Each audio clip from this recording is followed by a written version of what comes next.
Bihar SSC में जितने भी विद्यार्थी भरे हुए हैं फॉर्म को, उसमें पहले ही बाबू हम बताए हैं आप लोगों को कि रीजनिंग से बहुत से क्वेश्चन उसमें होंगे, आएंगे।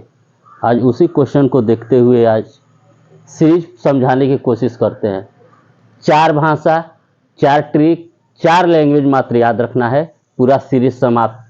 किसी भी किताब से पूछेगा, सीरीज में कोई दिक्कत नहीं होगा। सीरीज यानी जिसे हम लोग बाबू श्रृंखला कहते हैं, वहीं जिसे इंग्लिश में हम लोग सीरीज कहते हैं। इसमें कुछ नहीं है, रीजनिंग इतना ही मतलब हल्का, एकदम हल्का है, थोड़ी सी दिमाग लगाने की जरूरत है। सीरीज को बनाने के लिए कुछ करने की जरूरत नहीं होता, कोनो मेथड कोनो रूल की जरूरत नहीं होती है। मात्र 4 गो फॉर्मूला याद रखना है, 4 गो फॉर्मूला याद रखा जाता है सीरीज बनाने में। अब सीरीज बनाने के लिए वो फॉर्मूला क्या है, यह देखिए। सबसे पहले बाबू कोई भी अगर ग्राफ देता है, जैसे यहाँ पे ग्राफ दे दिया, अगला पद पूछ रहा है इसमें क्या होगा, चाहे ऐसे ग्राफ दे दिया, अगला पद पूछ रहा है क्या होगा, समझ में नहीं आएगा, किसी को समझ में नहीं आएगा क्या कह रहा है। लेकिन इसी चीज को, इस चार ही कहानियों को, 4 ही यहाँ जो लिखे हैं, इसी को समझाना है। जिसको स्क्रीनशॉट लेना है ले ले। इतना चीज को समझाएंगे, सीरीज किसी भी किताब से आप लोग बना लीजिएगा। पहला, आकृतियों पर ध्यान दिया जाता है सीरीज में, कि आकृतियां जो दी गई है वह आकृतियां किस रूल पे दी गई है, भुजाओं पे दी गई है, रेखाओं पे दी गई है, या क्या चीज पे। पहला नियम मेरा याद रखना, कोई भी फिगर देगा तो, अगर कोई भी आकृति फिगर दे रहा है तो सबसे पहले उसे भुजा पर खोजेंगे। किस पर खोजेंगे? भुजा। कितनी भुजाएं बन रही है किसी आकृति में, या भुजा नहीं समझ में आए तो रेखा देखेंगे। को रेखा मन है, 2 बिंदुओं के बीच की है जो डंडवा खींचा जाता है, यही रेखा बोली जाती है ना। अब देखेंगे कि रेखा क्या है, रेखा कितनी है, रेखाओं की संख्या कितनी है। अगर रेखाओं की संख्या बढ़ रही है या रेखाओं की संख्या घट रही है। ध्यान दीजिएगा बाबू, पहला श्रृंखला की नोट है हमारी कि आकृतियों में भुजाओं की संख्या को देखेंगे या रेखाओं की संख्या को देखेंगे। देखने में 2 ही चीज मिलेगा, या तो भुजाएं बढ़ती हुई मिलेंगी या तो रेखाएं बढ़ती हुई मिलेंगी, नहीं तो भुजाएं घटती हुई मिलेंगी ना तो भुजाएं बढ़ती हुई मिलेंगी। ध्यान दीजिएगा, यहां पर देखिए बाबू, यहां पे यह फिगर जो दिया है आकृति, इसमें कौगो भुजा बन रहा है बाबू, सिंगल बन रहे हैं, कौगो सिंगल। इसमें रेखाएं कितनी बन रही हैं बाबू, कौगो रेखा है, तो एक रेखा हाई है या एगो रेखा हाई है। कौगो रेखा है, 2 गो रेखा है। इस फिगर में ध्यान दीजिएगा बाबू, कौगो रेखा आ रही है, 3 गो। इस फिगर में कौगो रेखा, 4 गो। तो कन्फर्म है आगे वाला फिगर में कितनी रेखाओं वाला होगा, 5। मेरा नोट, मेरा दिया हुआ ज्ञान अर्जित कर लीजिए। यहां से रीजनिंग की श्रृंखला सीरीज की कोई प्रश्न नहीं बचने वाली है। बस इतना ही चीजों पर पहला समझ में आया। दूसरा ध्यान देना है, अगर आकृतियां दिया हुआ है बाबू, आकृति फोटो कोनो दिया हुआ है, तो उस तत्वों में या उसके डिजाइन में संख्याओं को वृद्धि होते देखना है या कम होते देखना है।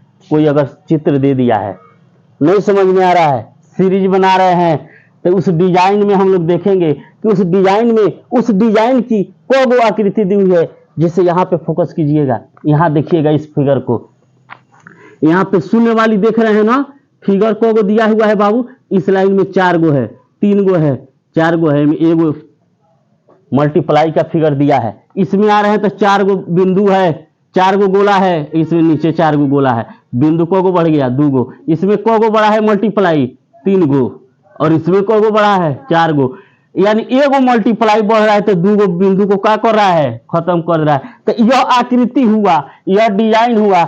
इस डिजाइन की संख्या में क्या हो रही है बाबू, वृद्धि हो रही है। क्या हो रही है, वृद्धि। तो अगला पॉइंट में क्या होगा, अगर इसमें को गो है जी, 1 2 3 4, और यह कितना है, 4। तो अगला अगर पूछ रहा है, अगला पूछ रहा है तो यह क्या हो जाएंगे, यह 2 हो जाएंगे, और स्टार की संख्या कब हो जाएगी। कोई दिक्कत, सीरीज समझने में कोई दिक्कत नहीं है। अगर इतना चीज मेरा अगर आज आप याद रखें तो दुनिया की किसी भी बुक से सीरीज की समस्या खत्म। यहां देखिए तीसरा पॉइंट, तीसरा नोट हमारा, ध्यान दीजिएगा बाबू। वह कह रहा है कि आकृतियों को देखना है और उस आकृति को देखना है घूर्णन के सिद्धांत पर आधारित, घूर्णन के सिद्धांत पर आधारित। तब अब इस घूर्णन में मात्र एक चीज, जैसे सुई यहाँ है तो घूर्णित करती है जी, घूमती है कि नहीं घूमती है, घूमती है। तब पहला हम लोग को देखना है घड़ी की सुई की दिशा में। घड़ी की सुई की दिशा में लैंग्वेज में क्या बोलते हैं इसको, दक्षिणावर्त घूर्णन, कौनवर्त घूर्णन, दक्षिणावर्त। अब इसमें घड़ी की सुई यहाँ देखिए बाबू, यहाँ से ऐसे घूमता है तो कौन वाइज, क्लॉकवाइज, कौन वाइज, क्लॉकवाइज, यानी घड़ी की दिशा में दक्षिणावर्त घूर्णन। कौन घूर्णन, दक्षिण। अगर कोई आकृति तीर दे दिया है, ठीक है, यहाँ पे तीर दिया हुआ है, ठीक है। अब यह तीर कितने डिग्री को संबोधित करता है जी, 90 डिग्री को। अगर यह ही तीर ऐसे दिया है तो ये कितने डिग्री को संबोधित करता है, 45 डिग्री को। अगर यहां से देखेंगे इस रेखा पर से, तो ऐसे देखेंगे तो हाई रेखा पर से देखेंगे तो किसको डिवाइड करेगा, 45। तब यहां से घूर्णन दिशा में बाबू यह देखना है कि कोई डिजाइन, कोई फिगर, कोई आकृति अगर मूव कर रही है या घूमी हुई है तो कितना के कोण पर घूम रही है। अगर एक कोण 10 डिग्री पर घूम रही है, अगला 20 डिग्री पर, तीसरा 40 डिग्री पर, तो चौथा कौन डिग्री पर घूमेगा जी, 40 डिग्री पर घूमेगा ना। अगर यह 4 आकृतियों में कोई आकृति 10 degree, 20 degree, 30 degree, 40 degree, 10-10 degree के अंतराल पे घूम रहा है, तो इसका आने वाला आंसर पांचवा किस डिग्री पर घूमेगा, 50 डिग्री पर। ऐसे करके हम लोग सीरीज श्रृंखला की टॉपिक को आसानी से बना सकते हैं। यह रहा घड़ी की दिशा में, और ठीक इसके विपरीत हम लोग चले जाएंगे कहां बाबू, घड़ी की विपरीत दिशा में। घड़ी की विपरीत दिशा में जब विपरीत दिशा में जाएंगे तो उसे हम लोग कहेंगे एंटी क्लॉकवाइज। कौन, एंटी क्लॉकवाइज। और उसमें क्या होगा बाबू, तो एंगल चेंज नहीं होंगे, कोण कभी नहीं बदलेगा, सब चीज वहीं रहेंगी, लेकिन दिशाएं परिवर्तित हो जाएंगी। अब जो वस्तु घड़ी की दिशा में टर्निंग कर रहा था, घूम रहा था, टर्न कर रहा था, अब वह घड़ी की विपरीत दिशा में टर्न कर रहा है। श्रृंखला में, सीरीज में सिर्फ देखा जाता है आकृतियों को, भुजाओं को, रेखाओं को, डिजाइन को, संख्या को, वृद्धि को, कमी को। दक्षिणावर्त घड़ी की दिशा, वामावर्त घड़ी की विपरीत दिशा एंटीवाइज, और क्लॉक एंटीवाइज को देखा जाता है। लास्ट आप लोग का बचा आकृति की स्थिति में परिवर्तन।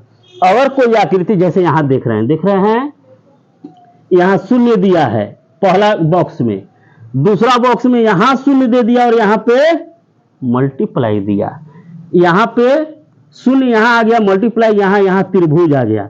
अब देखिएगा इसमें कौगो कोण, अनंत कोण बनेंगे, इस पे स्पर्श रेखाएं अनंत होंगी, इसमें 2 गो रेखा काट रहा है, एकरा में 3 गो रेखा है।